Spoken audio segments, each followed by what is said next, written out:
Salut les 20 joueuses et 20 joueurs, bienvenue dans cette 20 jeux de vidéo. Ici Swatch et aujourd'hui je vais vous expliquer les règles et déguster Witch Stone, un jeu de Martino Chiacchiera et Rainer Knizia, le maestro, un jeu de 2 à 4 joueurs d'une durée de 60 minutes. Comptez en général 60 minutes, vous tiendrez dans 60 minutes. Il est annoncé jusque 90, donc avec des joueurs peut-être un petit peu plus lents. Un jeu où l'apparence ressemble un peu à Runestone, mais ça n'a rien à voir, à part qu'il y a aussi des pierres magiques. Mais ici, c'est accompagné de sorcières.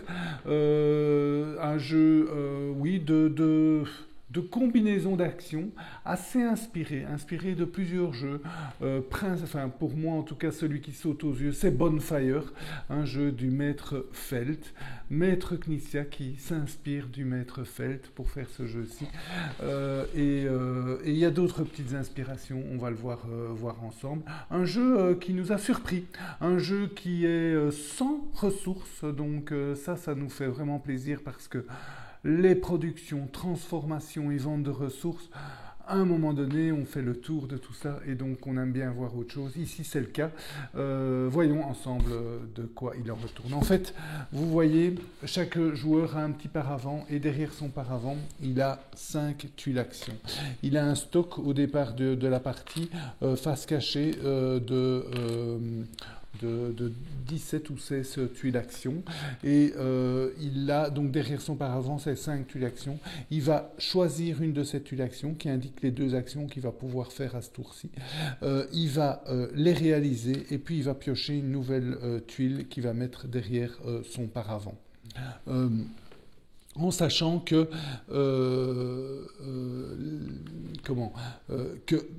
au moment où il n'aura plus de tuiles dans sa réserve et qu'il devra compléter à 5, là c'est son dernier tour, il ne fait plus de tour. Donc il fera chaque fois un tour au début, quand il a 5 tuiles, il place une tuile, et s'il ne sait plus avoir 5 tuiles, c'est fini, la partie est finie pour lui. Et donc, autrement dit, ça veut dire 11 tours de jeu.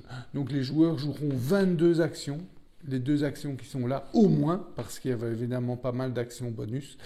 Et le jeu dure 11 tours. Alors, le principe qui est fort inspiré de Bonfire de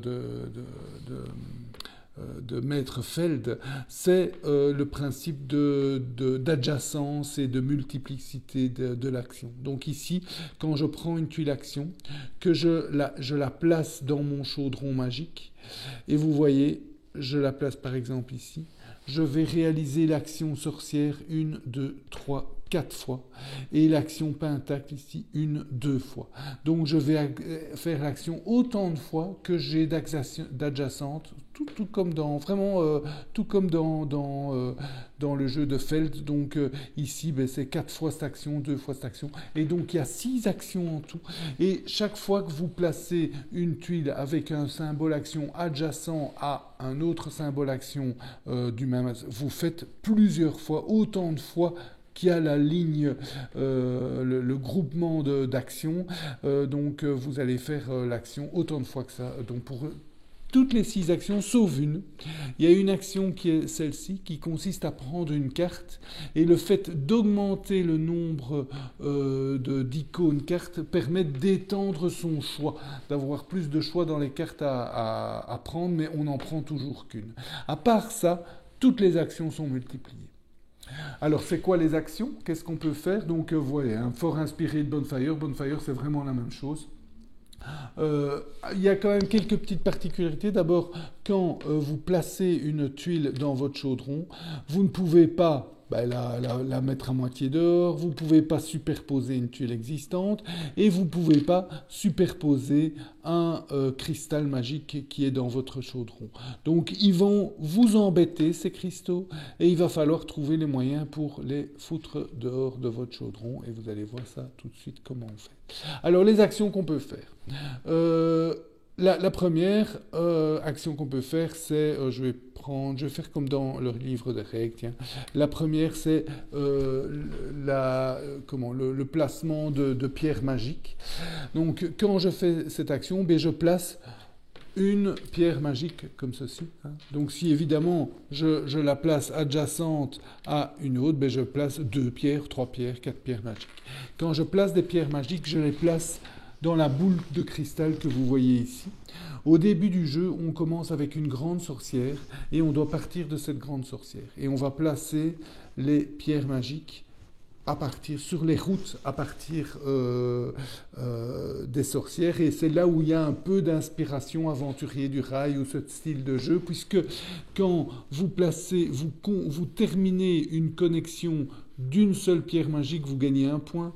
De 2 pierres magiques, vous gagnez 3 points, et de 3 pierres magiques, vous gagnez 6 points. Donc il y a un petit peu des aventuriers du rail là, et il y a aussi un peu ce blocage. Hein. Donc les joueurs vont s'empêcher. Pourquoi? Parce qu'une fois que vous complétez, vous allez pouvoir placer après, faire emprunter ces routes par vos sorcières pour pouvoir les placer dans des endroits stratégiques. Donc vous placez vos pierres, quand vous complétez une route, vous gagnez des points de victoire, et vous pouvez commencer une route sans la terminer, mais dans ce cas-là, quand vous rejouez après, vous devez d'abord compléter cette route avant de commencer une autre route. Et la dernière contrainte que vous avez, c'est qu'un joueur ne peut pas commencer une route si quelqu'un d'autre l'a commencé. Donc chaque route n'appartient qu'à un seul joueur. Donc, et vous gagnez les points de victoire. Voilà, ça c'est la première action. La deuxième action que je vais vous expliquer, c'est l'action sorcière. Donc pour chaque sorcières que vous faites, donc si par exemple j'ai mis ici, j'ai 4 sorcières, donc pour mes 4 sorcières, pour chaque action sorcière, je prends une sorcière de mon stock, je fais une des 2 actions suivantes. Soit je prends une sorcière de mon stock et je la place couchée, adjacente à ma grande sorcière, soit je prends une sorcière couchée adjacente à ma grande sorcière et je la place sur un des endroits reliés par mes cristaux magiques libres, enfin, où je n'ai pas déjà une sorcière. Donc, par exemple, je vais le placer ici. Je ne peux pas placer 2 sorcières au même endroit, et je ne... oui, c'est tout. Et une fois qu'une sorcière est debout, elle ne peut plus être déplacée. Donc, en général, on va essayer de viser les endroits où il y a encore un jeton magique, parce que quand on place où il y a un jeton magique, on reçoit le jeton magique. Ça vaut 2 points de victoire à la fin du jeu. Et en plus, on peut exécuter cette action-là directement. Enfin, on doit l'exécuter directement dans le cadre de cette action de déplacement de sorcière. Donc ici, c'est l'action baguette magique. J'y reviens après. Je dois la faire immédiatement pour 1. Hein, donc c'est une action baguette magique. Donc, je les déplace. Je peux déplacer aussi en utilisant les routes adverses. Donc je pourrais utiliser les routes adverses, mais chaque route adverse empruntée me coûte une action sorcière. Donc une action sorcière me permet d'en mettre une là, d'en déplacer une où je veux le long de mon réseau, par exemple ici, mais alors je ne touche pas le petit jeton. Et c'est pour ça que vous voyez d'ailleurs des sorcières jaunes en plein milieu des chemins rouges, parce que jaune a emprunté les chemins rouges, ça lui a coûté une action supplémentaire, mais il a pu prendre le jeton magique qui était là avant rouge. Donc il y a une sorte de course, une sorte de blocage, donc pas mal d'interactions dans le jeu à ce niveau-là, mais pas qu'à ce niveau-là, mais ça c'est chouette aussi pour un jeu de ce calibre d'avoir cette interaction ici. Voilà, ça c'est la deuxième action, donc l'action sorcière. La troisième action, c'est l'action parchemin. L'action parchemin, comme je vous dis, si vous avez fait une fois l'action, vous ne pouvez prendre que cette carte-là.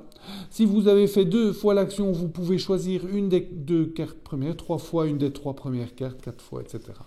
Alors, ce que font ces cartes, elles ne font que 2 choses. Soit elles vous donnent un bonus à l'action. Donc par exemple, celle-ci, elle vous donne un bonus à l'action baguette magique. Bon, on y reviendra, puisque vous ne connaissez pas encore l'action baguette magique, mais par exemple, celle-ci, elle vous donne 1+2 à l'action sorcière. C'est-à-dire, elle ne vous permet pas de faire l'action sorcière en soi. C'est quand vous faites l'action sorcière, vous pourrez jouer la carte pour pouvoir faire encore 2 fois supplémentaire l'action sorcière. Celle-ci vous permet de faire une seule fois une action au choix, une des 6 actions au choix.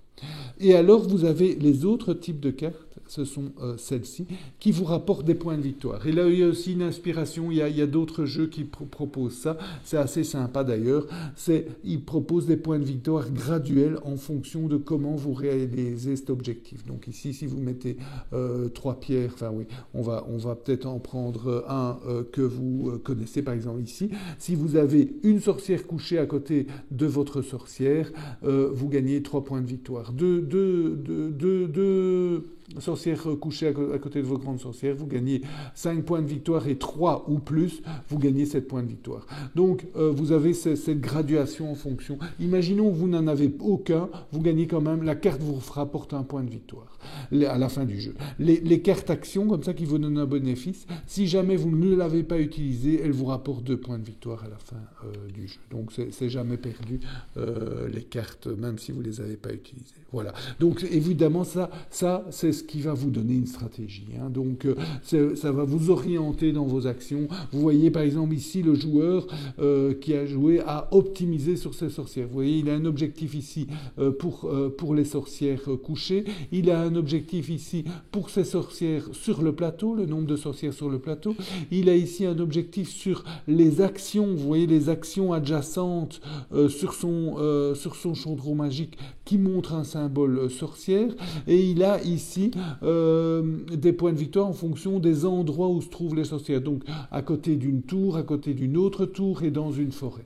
Donc, et les forêts, ce sont vous voyez, c'est les trucs verts. Les tours, c'est ces choses-là.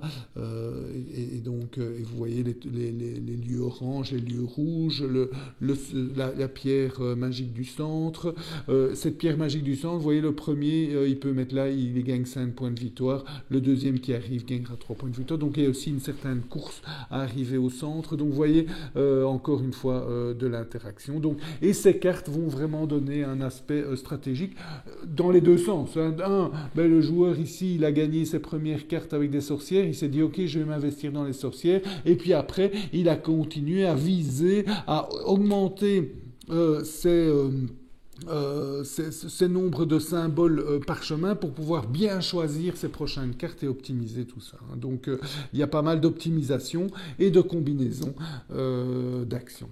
Voilà, ça c'est la 4e action. La 5e action, c'est l'action ici cristaux. Et l'action cristaux vous permet de faire sortir vos cristaux. Donc, chaque action cristal va vous permettre de déplacer de 1 un cristal dans votre chaudron. Et donc, de libérer de la place pour que vous puissiez après placer vos tuiles action plus facilement. Attention, les cristaux, quand ils se déplacent, ils peuvent se déplacer à travers tout ce qu'on veut, mais ils doivent terminer sur une case vide. Donc, on ne peut pas terminer sur une case avec un symbole action ou sur un autre cristaux, par exemple. Et quand on arrive à faire sortir un cristal, on va le mettre sur l'action correspondante. Il y a différentes actions qui sont symbolisées ici, et ces actions sont ici. Donc, si on le fait sortir par une action sorcière, eh bien, on peut le placer là et réaliser 2 fois l'action sorcière. Par l'action cristal magique sur le plateau, eh bien, on peut le faire 2 fois aussi. Ici, on peut faire 2 fois l'action justement de déplacer ces petits cristaux-là. Ici, on peut choisir une carte parmi les 2 premières cartes du présentoir. Ici, on peut aller 2 fois sur le pentacle et là, on peut faire 2 fois la baguette magique. On peut, donc si par exemple j'arrive au niveau des sorcières, je peux soit me mettre au niveau d'une sorcière, soit me mettre tout en bas. Quand je me mets tout en bas, je prends le jeton, ça me vaut 2 points de victoire à la fin du jeu, et je peux faire cette action-là une fois. Donc là, vous faites l'action 2 fois, là, vous faites l'action une fois, mais vous gagnez 2 points de victoire. Mais les places sont limitées. Donc, et vous gardez le jeton chez vous. Donc voilà, ça, attention, si vous arrivez à sortir votre cristal noir qui est au centre ici, eh bien lui, quand il arrive, il fait plus 2 en action. Donc s'il fait ici, il fait 4 fois l'action. Et s'il fait ici, il fait 3 fois l'action, plus les 2 points de victoire. Donc plus 2 en action. Donc ça c'est le noir, mais il est au centre, il est plus difficile à faire partir. Voilà. Ça c'était l'action cristal. Je pense que j'en ai plus que 2. L'action pentacle. Pentacle, vous allez tourner votre hibou le long du pentacle. Quand vous passez sur un jeton comme ça, vous le prenez et vous le remplacez par le suivant.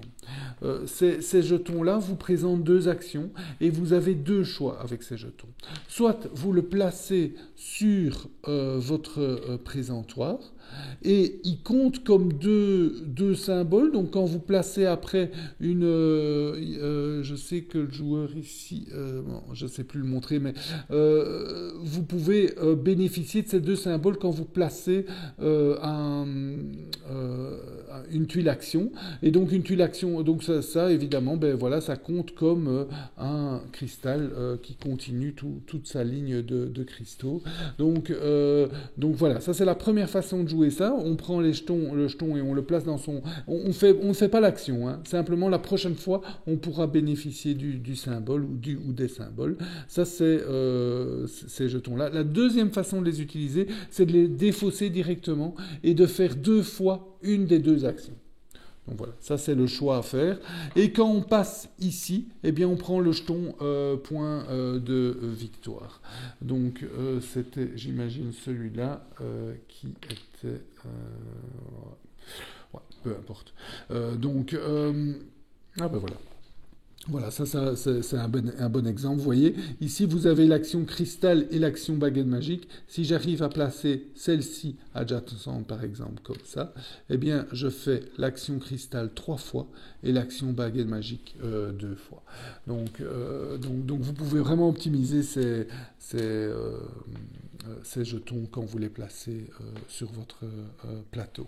Donc, quand vous passez à côté d'une case jaune, ici, eh bien vous prenez la première tuile là et c'est des points de victoire. Et en fait, vous avez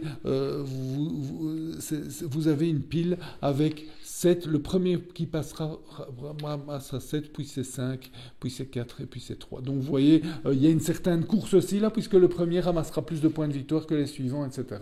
Donc là aussi, une course de l'interaction entre les joueurs. Voilà, c'est bien vu. Voilà. La dernière action que j'ai pas expliqué, c'est la baguette magique. Alors la baguette magique, même chose, c'est une course, donc on commence ici, et chaque point de baguette magique nous permet d'avancer d'une case. Ici, vous voyez, eh bien, on peut faire l'action cristal, pour mettre les cristaux en dehors de son chaudron. Le premier qui arrive peut faire 2 fois l'action, et le deuxième, ou le troisième, ou quatrième, ne le font qu'une fois. Quand on arrive ici, on gagne des points de victoire en fonction du nombre de routes qu'on a déjà reliées avec ces cristaux. Donc, là, le premier qui arrive peut faire l'action cristal 2 fois, le deuxième 1 fois. Puis là, on gagne un point de victoire par sorcière qu'on a mis sur le plateau. Là, on fait l'action sorcière 2 fois, ou 1 fois si on arrive après. Et ici, on gagne des points de victoire en fonction du nombre de parchemins qu'on a.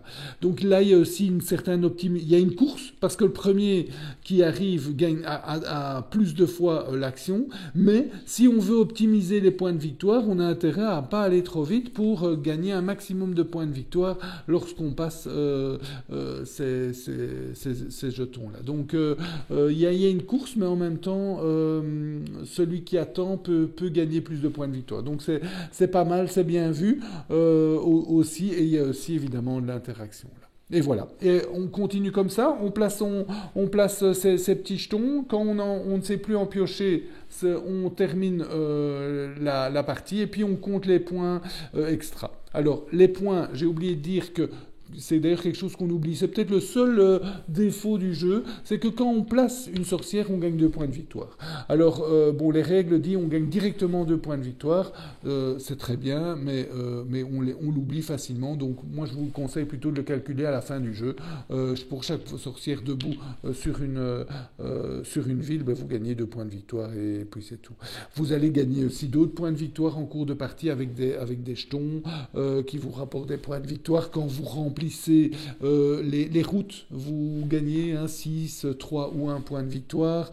Donc il y a différentes manières. Vous voyez, vous avez aussi des jetons magiques ici qui vous rapportent 3 points de victoire directement. Et puis à la fin du jeu, 2 points de victoire. Donc c'est 5 points de victoire, un jeton comme ça. Évidemment, ça ne vous permet pas de faire une action, mais... Donc voilà, les petits points que vous gagnez en cours de jeu. Et puis à la fin du jeu, vous gagnez 3 types de points supplémentaires. Chaque jeton magique que vous avez gagné vous rapporte 2 points de victoire. Vous avez toutes vos cartes qui vous rapportent des points. Donc ils vous rapportent des points en fonction des objectifs. Si vous les avez pas réalisés, 1 point de victoire.